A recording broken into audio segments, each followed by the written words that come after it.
Good evening, everyone. I'm Shih, and today I'm going to talk about artificial intelligence.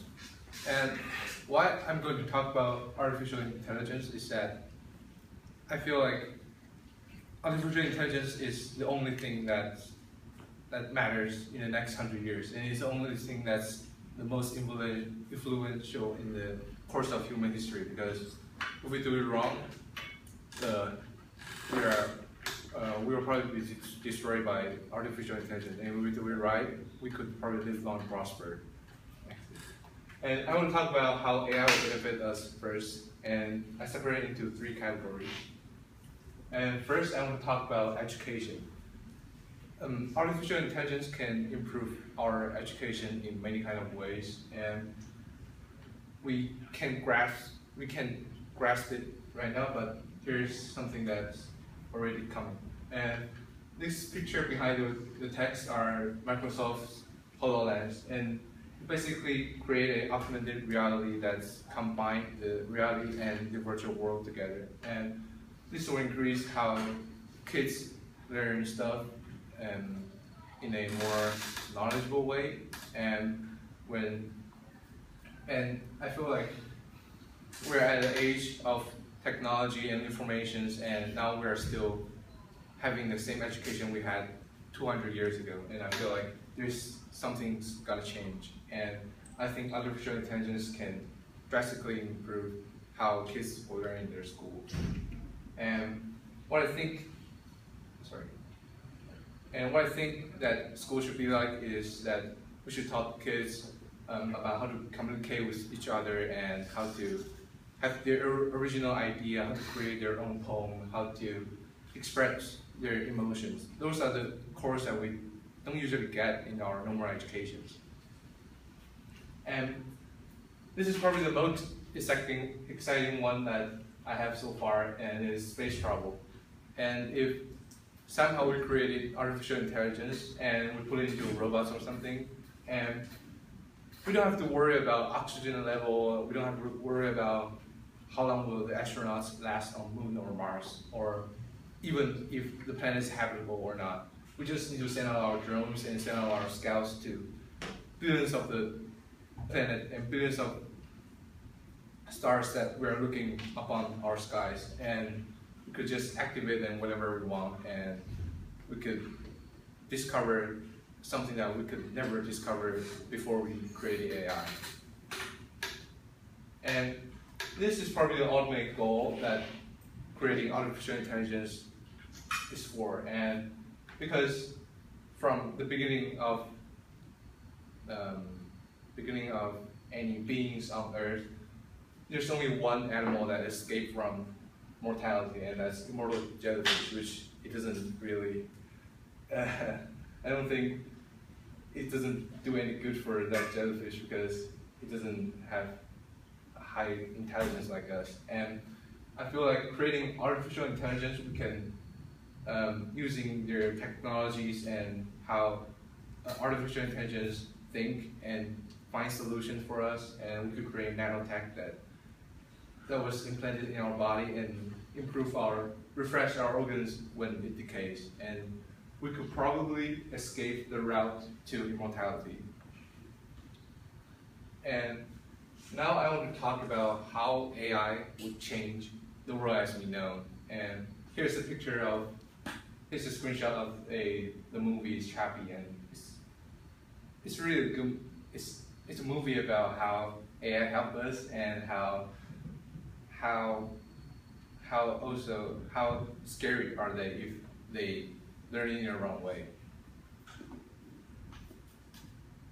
And this is the news that I saw on May 6th, and the first legal big rig that can drive itself is already on the road. And I feel like this could be the first stage of artificial intelligence. And let's say when the whole United States rigs are all autonomous, how many people will lose their jobs?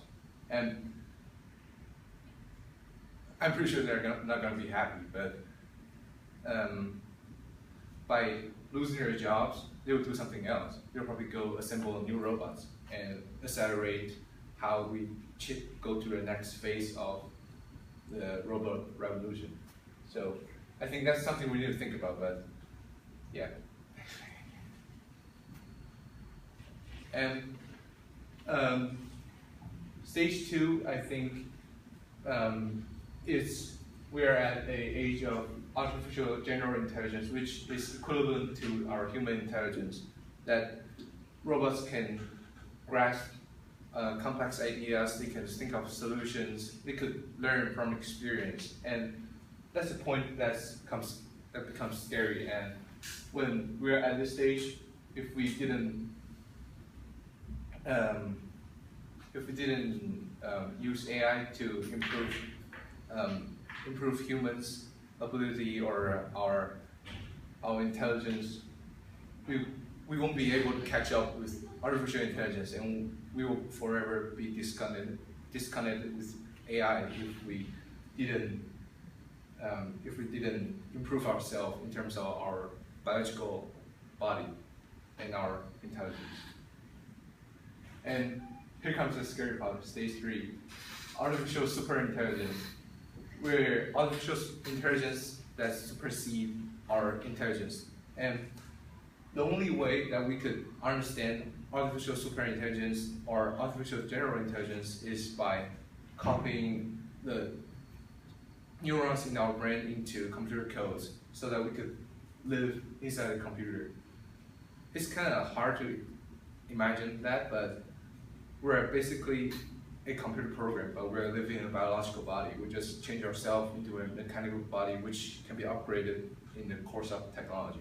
And that's the only way that we can understand robots. If we didn't convert ourselves into something else, and we stick to this body that haven't changed for the last,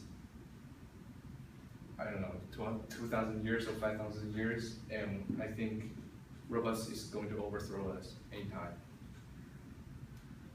And here's a little graph of how we will